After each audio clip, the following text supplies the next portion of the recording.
So I project managed ZoukOut for 2 years. I shadowed Benny for 1 year, and then I managed it for 2 years. I think that was when I started liking managing large-scale events.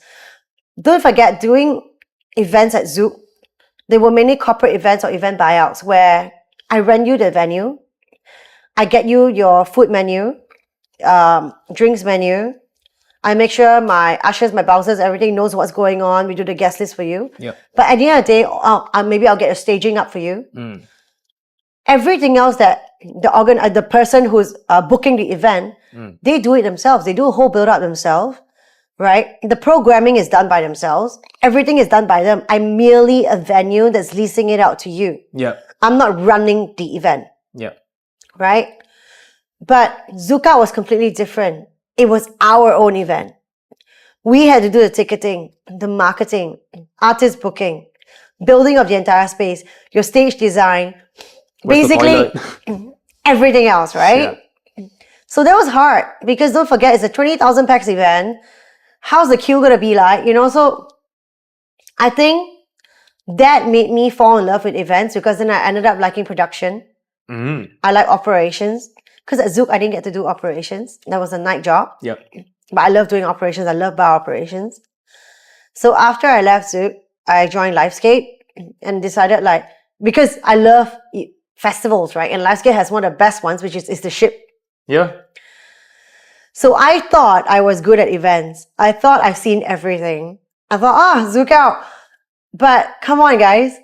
ZoukOut, even though it's 20,000 people, I had 2 weeks to build it up. I had the beach given to me 2 weeks in advance. I can slowly build everything, plot and plan everything. It's the ship was a monster.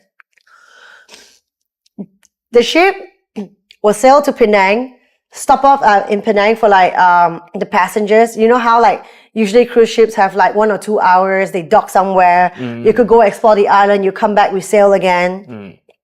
As it stops in Penang, some of my crew members are already on board the ship.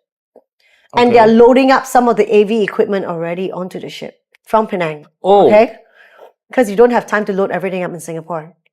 And then you have to hide this somewhere in some storage department in the ship so that it does not, it does not get in the way of all the passengers that are still on board. Right. And this is done very discreetly as well when people are getting off. Then it stops at Port Klang. Again, another loading will happen. Wait, I need to pause you for a while. Because you said that they start loading in Penang, right? That means the equipment is actually from Singapore. So they go somewhere else to go Penang. We have to rent from different people. Oh.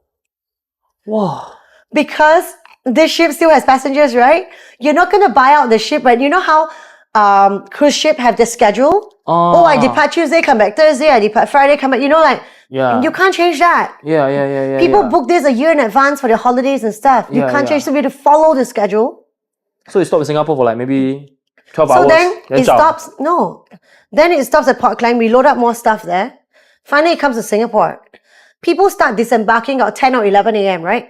While they are disembarking, I'm loading up everything else that I need from Singapore.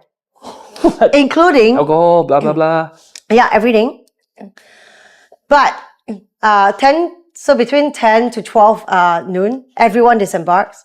Then our staff gets in from 1 p.m. onwards. While our passengers are going to come in from 4 p.m. Wow. Less than 6 hours. So some staff are already on board, remember, from Penang and Port Klang and stuff, right? The moment people are getting off the ship, they're already getting up all the stuff. Don't remember, it's the ship where you got every single elevator has a poster. Yeah. We put it up ourselves. On the day. So when people leave, we start putting things up. And you know how there's branding everywhere? These are all placed up while people are leaving the ship in Singapore. And at 1 p.m., the rest of the staff will board and help everyone else up. The staging is only being constructed after people leave. That's 12 p.m. start. About 11-ish, 12 o'clock. Holy shit, and your first DJ start at 6 p.m. Yes. That's bloody And insane. Your staging has to be completed before 5 p.m. because everyone's on board. People start boarding the ship. Yeah. There was one year, our Show Brothers actually helped us to build the VIP platform. Yeah. They panicked and they were like, oh my God, this is the worst job we've ever done. They were like, it's already like 4:30 p.m. and they're just done getting the platform done and they have to disembark because the ship has to take off. And we have not gotten all the tables done. You know the tables from IKEA, you have to screw in the legs. Yeah. So Iqbal got everyone else. We all sat down and we screwed the tables together as a team. That was really, really fun when you see all the bosses helping out. And we got it done just in time. Yeah. And this is the first time I've done operations with the team, right? And I was just like, oh my God, this is so stressful. Because at ZoukOut, I have 2 weeks. Yeah. This is a few hours. And then the second night, or maybe that night itself, I remember, during Semfeld's set. Yep. There was thunder, lightning, and storm.